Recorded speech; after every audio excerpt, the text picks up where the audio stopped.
Hello there, my name is Aurora Lucas, and I was diagnosed with stage IIIA lung cancer at just age 28 years old. And at that point in my life, I think one of the more devastating parts of my diagnosis was wondering if I could travel.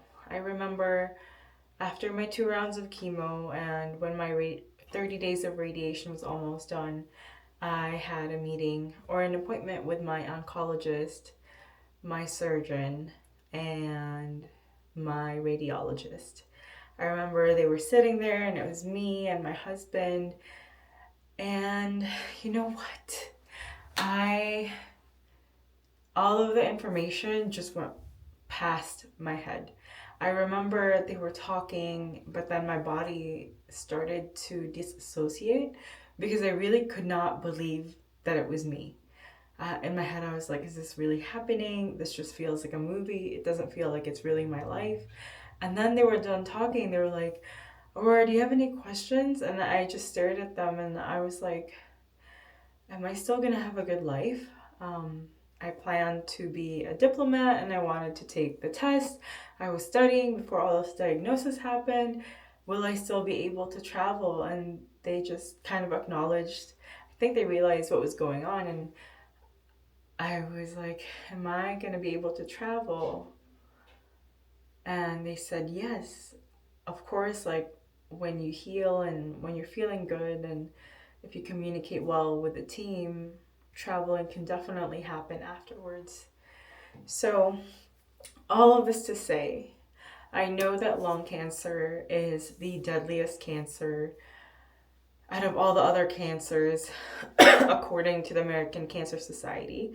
It's a really big, scary statistic, but I wanted to let you know that there is life during treatment and even after treatment. Some of us are on targeted therapy, and even though we have all these side effects like diarrhea, brain fog, what else? Sometimes it hurts to walk, and then there's this right here. I don't know if you could see it, but there's like cracking of the skin of my fingers. There's those things. But despite all of that, there's still a possibility of living life. There's still life to be lived. Even if your, I would say, prognosis is bad, I think that I've seen a lot of people who know that they don't have much time remaining on earth, that they make the best out of it. And I don't want to be that person that does like the whole toxic positivity, because that's not what I want. I am speaking from someone who's been at rock bottom because of what lung cancer has taken from my life. But I also want to encourage you to imagine, right?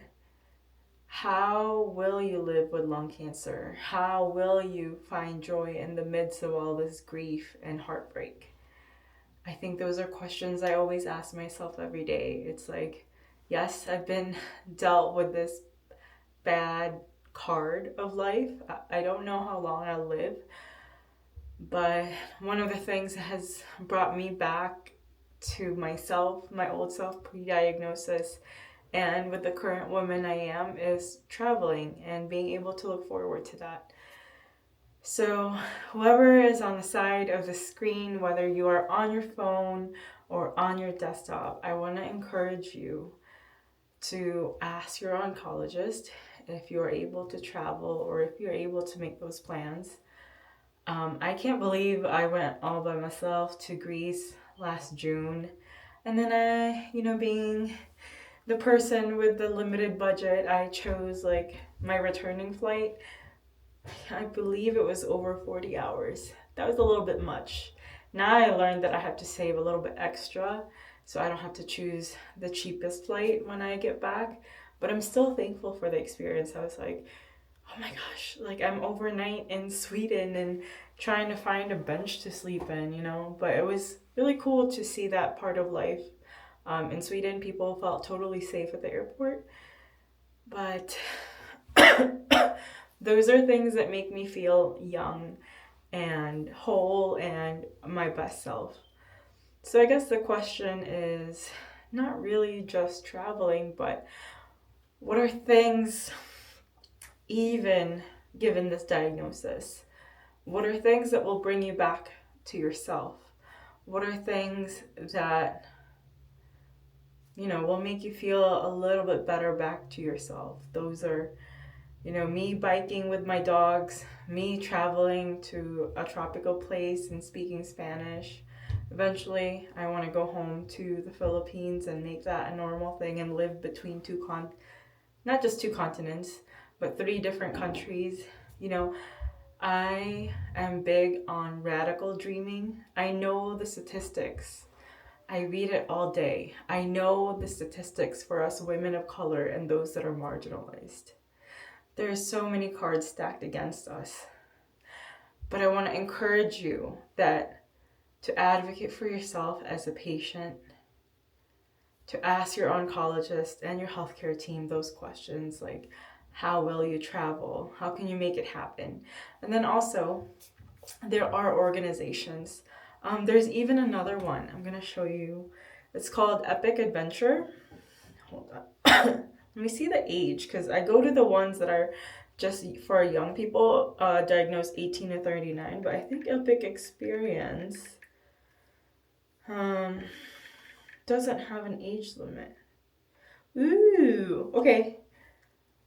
So, Epic Experience, I don't know if you can see it. So, Epic Experience is just for people that are 18 or over. I'm going to link it below. But they offer free week-long adventure camps for adult cancer survivors and thrivers. And another one that I learned is, I met somebody at one of these camps in Oregon when I was at First Descents. And I guess other cancer patients look up on Google like benefits of having cancer. There are organizations that want to support us on this journey. We just have to be as resourceful as possible and then spread the word. Also, being a community helps.